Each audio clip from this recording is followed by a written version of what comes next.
அம்மா அவர்கள் இருந்த பொழுது தமிழ்நாடு மின்சார உற்பத்தியிலும் சரி, மின் பகிர்விலும் சரி, இது ஒரு மின்மிகை மாநிலமாக இருந்தது. ஆனால் இன்றைக்கு திமுக ஆட்சியில மின்குறை மாநிலமாக, எப்பொழுதெல்லாம் திமுக ஆட்சிக்கு வருகிறதோ அப்பொழுதெல்லாம் தமிழ்நாட்டில் மின்வெட்டு வரும் என்பது அது கடந்த கால வரலாறு. கருணாநிதி அவர்கள் ஆட்சியில் இருந்த பொழுது அம்மா அவர்கள் ஒன்று சொன்னது ஞாபகம் வருகிறது. மின்சாரம் கொடுக்க வக்கில்லை, மின்சார கட்டணத்தை உயர்த்துவதற்கு வெட்கமில்லையா என்று அம்மா அவர்கள் சொன்னது ஞாபகம் வருகிறது.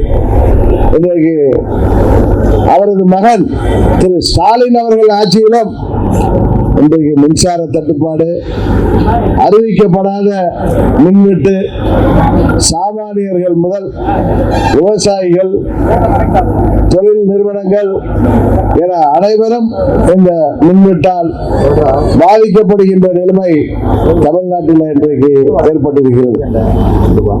இத்தனைக்கும் உங்களுக்கு நல்லா தெரியும், தமிழ்நாட்டில் நமது வட சென்னை மின் நிலையம் உட்பட, அனல் மின் நிலையம் உட்பட, அங்க வட சென்னையில 2 அனல் மின் நிலையங்கள், மேட்டூர்ல 2 அனல் மின் நிலையங்கள், தூத்துக்குடியில அனல் மின் நிலையம் என 5 அனல் மின் நிலையங்கள், அதுபோல வட சென்னை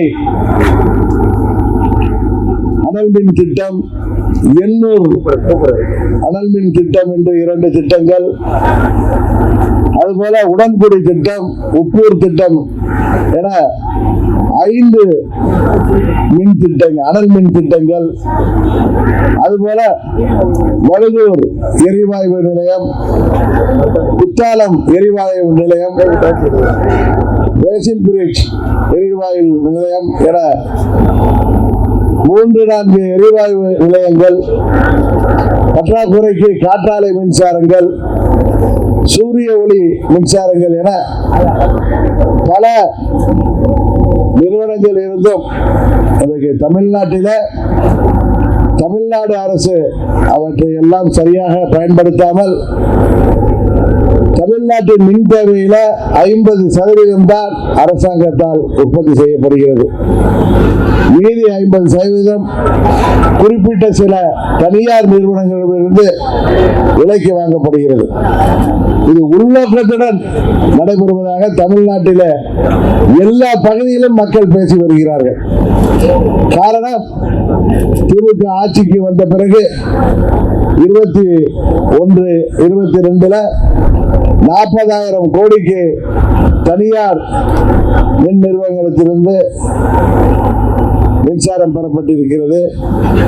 22-23 50,000 கோடி, 23-24 65,000 கோடி என கிட்டத்தட்ட 1,55,000 கோடி ரூபாய்க்கு இதுவரை மின்சாரம் தனியார் நிறுவனங்களிடம் பெறப்பட்ட காரணத்தினால் மாதம் ஒன்றுக்கு கிட்டத்தட்ட 5,400 கோடி அதற்காகவே செலவிடப்பட்டதால் அந்த சுமையெல்லாம் இன்றைக்கு மக்கள் தலையில சுமத்துகின்ற விதமாக, ஏழை எளிய மக்களின் வயிற்றிலே அடிப்பதுகின்ற விதமாகவும் விவசாயிகள் அவர்களுக்கு மின்சார தட்டுப்பாடு.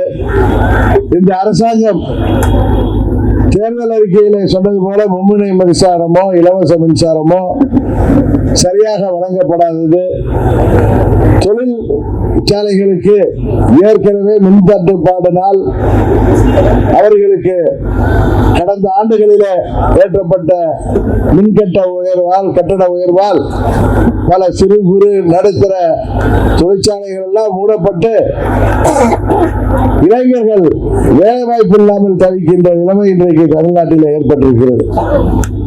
இதெல்லாம் இந்த அரசாங்கம் சர்க்காரியா கமிஷன் சொன்னது போல சயின்டிபிக் கரப்ஷன் என்கிற அறிவியல் பூர்வமான ஊழலிலே கெட்டிக்காரர்கள் திமுக காரர்கள். அவர்கள் தமிழ்நாடு அரசாங்கத்திற்கு உட்பட்ட மின் உற்பத்தியை பெருக்கினால் அதிலே முறைகேடு ஊழல்கள் செய்ய முடியாது என்கிற காரணத்தினால் தனியாரிடமிருந்து மின்சாரம் வாங்குவதில் தான் ஊழலுக்கும் முறைகேட்டுக்கும் வழி இருக்கிறது என்கிற காரணத்தினால் இந்த 3 ஆண்டுகளிலேயே கிட்டத்தட்ட 1.5 லட்சம் கோடிக்கு மேல் அவர்கள் மின்சாரத்தை வாங்கியிருக்கிறார்கள். ஆனால் தேர்தல் அறிக்கையில திரு ஸ்டாலின் அவர்கள் என்ன சொல்லியிருக்கிறார்கள்? விவசாயிகளுக்கு, சாமானியர்களுக்கு, தொழிற்சாலைகளுக்கு தடையில்லா மின்சாரத்தை வழங்குவோம் என்று சொல்லியிருக்கிறார்கள். ஆனால் அதற்கான எந்த முயற்சியுமே இந்த அரசாங்கம் எடுக்கவில்லை. பாதகம் செய்பவரை கண்டால் நாம் பயங்கொள்ளலாகாது பாப்பா, மோதி மிதித்து விடு பாப்பா, அவர் முகத்தில் உமிழ்ந்து விடு பாப்பா. அண்மை செய்திகளை உடனுக்குடன் தெரிந்து கொள்ள இணைந்திருங்கள் இயம்நாடு தொலைக்காட்சியுடன்.